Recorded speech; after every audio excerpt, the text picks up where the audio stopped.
What's good? What's going on? Welcome in. Welcome in. Welcome to another episode of the Simply Ball Dropping Podcast, coming to you via the YouTube airways. I'm your host and the man behind the mic, K Sap. Today, man, we got a great show lined up for you guys. But when you come across the video, make sure you like, comment, subscribe. Make sure you got your post notifications on so you know every time Simply Ball drops another hot banger. If this is your first time coming across the channel and you're new to this platform, do me a favor, hit that subscribe button, post your comments, share the video out, make sure you give it a thumbs up.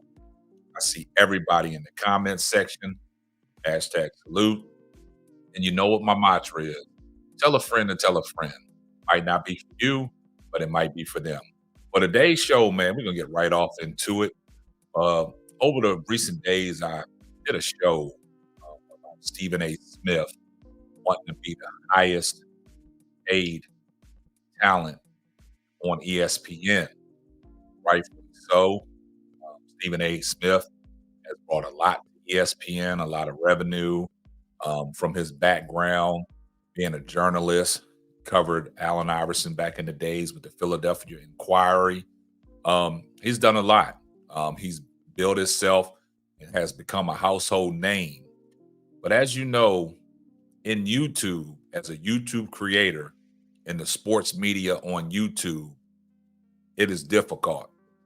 And the reason why I say that is for somebody that's not known to build a platform on YouTube is very, it's very challenging because there's a lot of, content that's on YouTube from sports creators. And it's a lot of, competitiveness out there. So you're competing. And with YouTube, you know how YouTube is, it's all about the algorithm. If you don't find yourself in the algorithm, sometimes your videos don't get seen. I've been on YouTube just a little bit over 2 years now, almost 6,000 subscribers.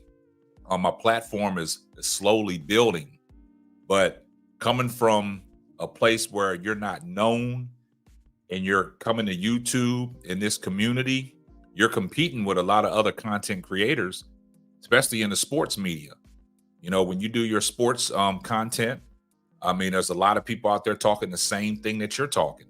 Also, when you're doing hot topics, when you're doing a roundtable talk, things that are in the news, a lot of people are covering this stuff that are in the news, but some of these people that are in the YouTube space have branched off from major corporations and they create their own platform. So there are the people that you're competing with. And I look at it like this, you're on a major network, you get a boost. Your face is out there. You're on television. You're on a major platform.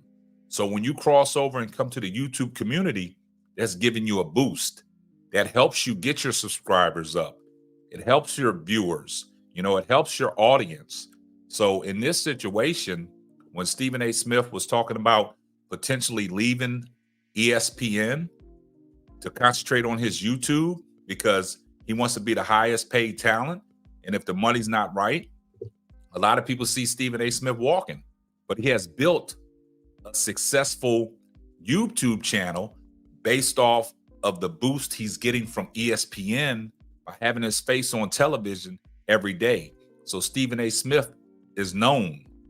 So when he crossed over to YouTube, he's been on YouTube for about a year now, not even a year, and he almost has 500,000 subscribers.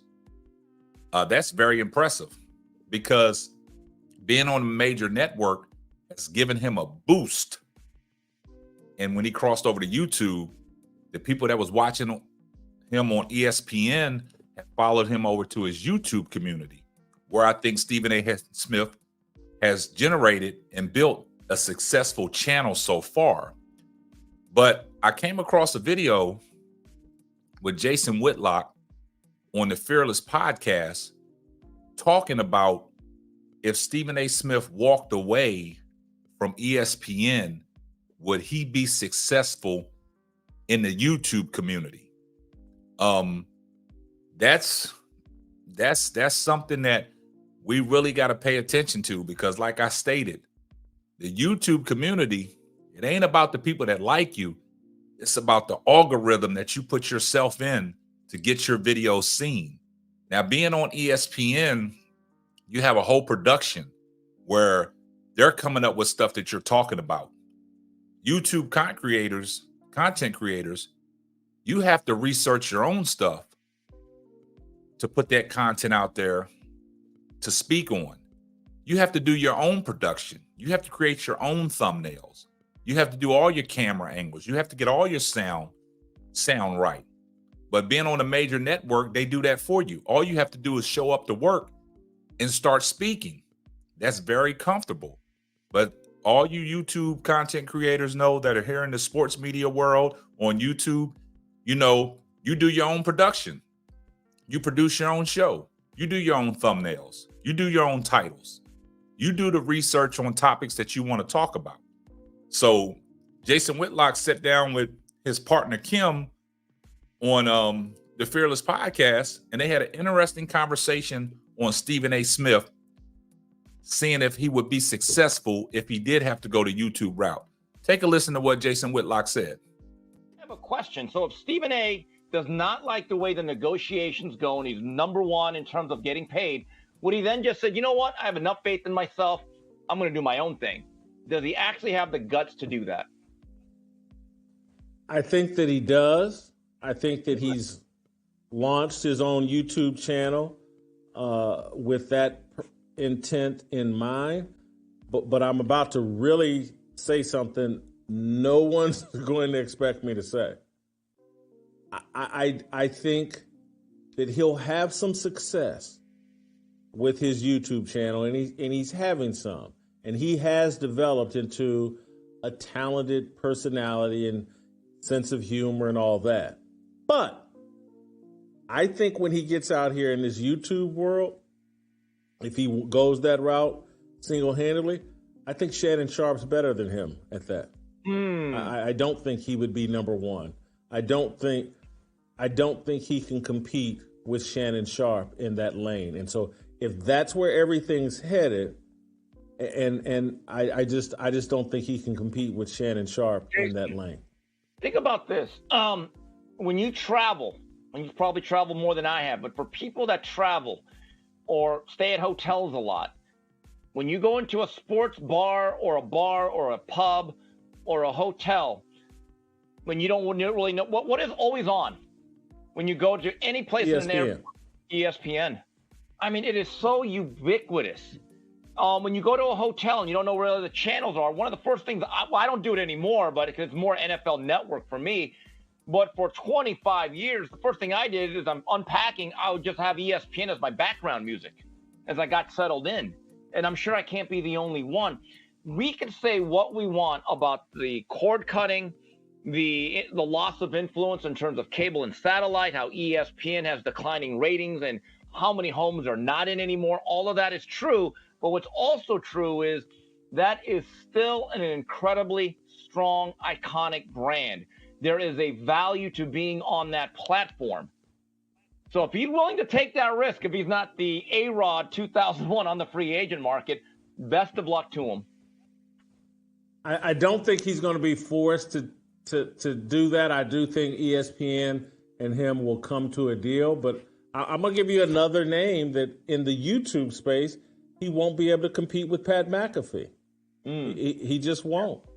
And that's not in any way me taking a shot at Stephen A. Smith, because he's already done some good things in the YouTube space.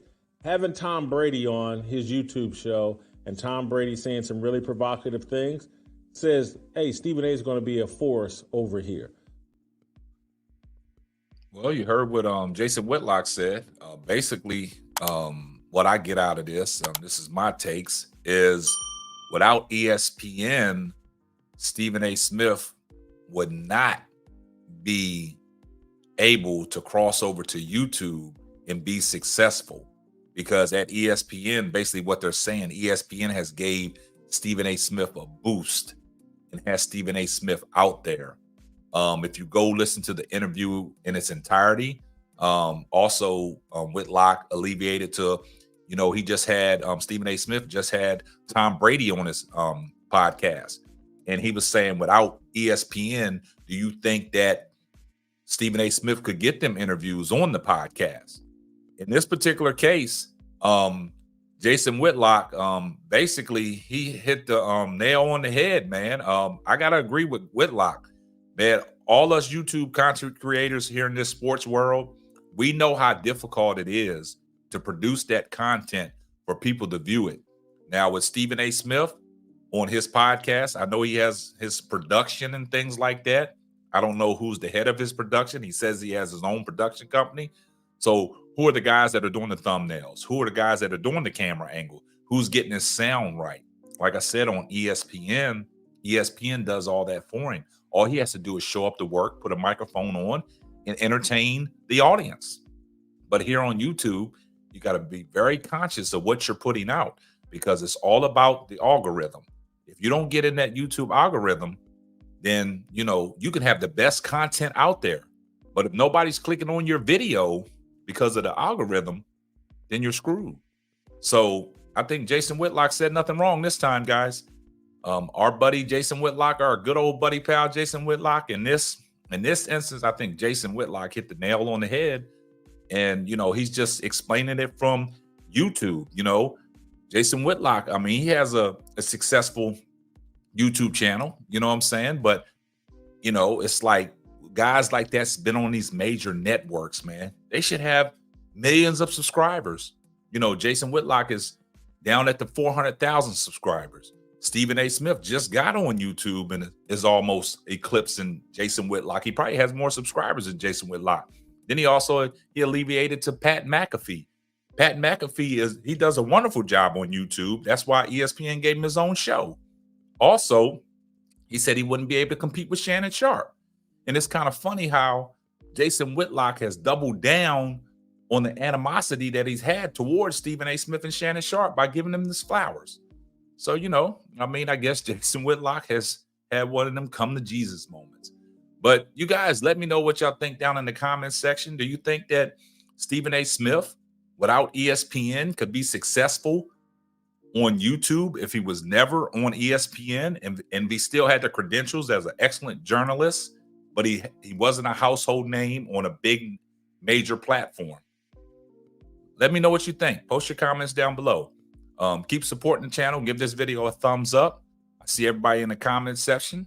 This is going to wrap up another episode of the Simply Ball Dropping Podcast. I'm your host and the man behind the mic, K-Sap. We're going to catch you on the next one. Deuces. Thanks for listening to the Simply Ball Dropping Podcast.